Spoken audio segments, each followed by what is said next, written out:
my name is Ron Paulk, founder of Paulk Homes, and today I'm going to set up and demonstrate what I think is the ultimate portable carpenter's workbench. I founded my company in 1990, and since then I've built over 150 homes, done many remodels, and been a finished carpenter all along. And for a workbench I've used plywood or a door blank on sawhorses. I've even had the Festool MFT table. And none of them lived up to my expectations. So about a year ago, I decided to take the time, fire up SketchUp, and model up what I wanted in a workbench. And once I completed that process, I came out to the shop and built it. And it's been in use now for about a year on many projects, and I'm very satisfied with it. So I'm going to first set it up, and then I'll demonstrate it for you.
So some of the features of the table, beyond the fact that it's very easy for one person to set up, is that it's a full 4x8, so it'll support a full sheet of plywood for breaking it down for building cabinets or mantles or bookcases.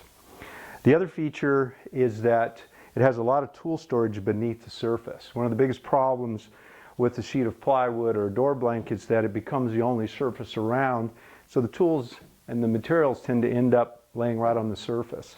So with the open architecture of the table, both across and this way, I'm able to store tools anywhere around the table and have easy access to them.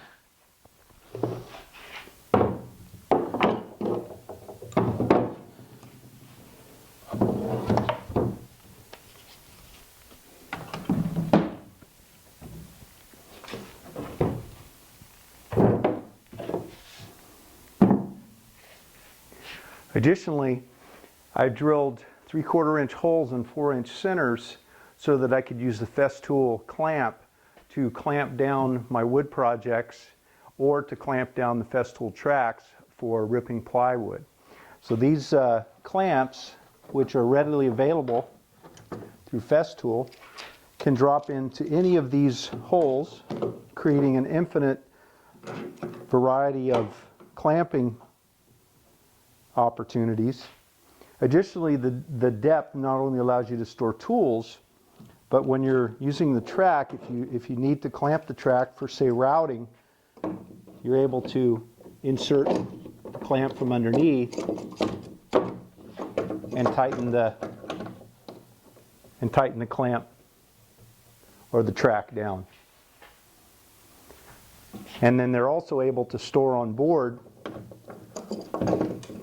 so that the clamps are readily available. Additionally, for cutting on the surface to protect the top, to keep from cutting into the surface when I'm breaking down plywood, I'm able to keep sacrificial strips stored the long way in the table at all times. They don't add much weight, and so I can just leave them with the table when I break it down.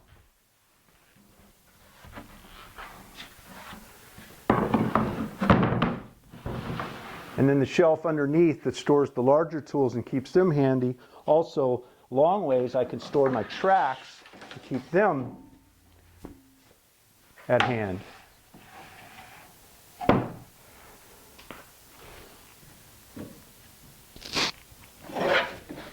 So then the process of breaking down plywood becomes a simple one.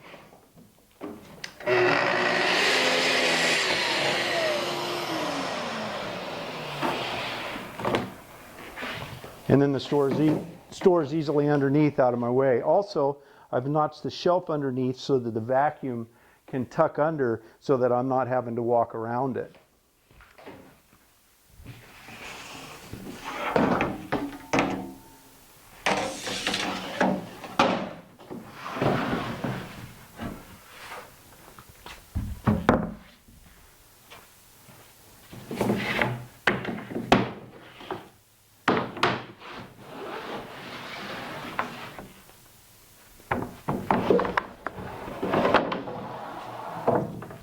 And it's just that quick and easy to clear the table and keep it clear for the next phase or the next project. Additionally, I wanted it to be an outfeed table for my table saw. And so I wanted to come up with a way to hang the saw off of it instead of using a separate stand that I have to carry around, and then I may have to level to flush it up. So what I did was install two 6-foot long by 1-inch pipes, galvanized pipes that slide in to make it portable and provide a very sturdy holding situation for any portable saw. I did modify this DeWalt by adding some 2x with a V-groove to center on the pipe, and then I ripped them to the height necessary to flush the top with the workbench.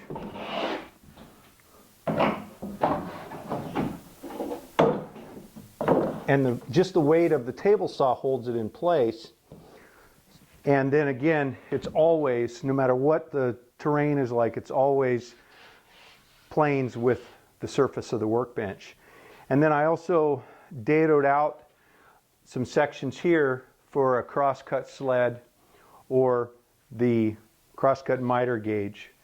The table also functions as another couple of feet of support surface by just removing the fence of the table saw when I'm not in the table saw mode.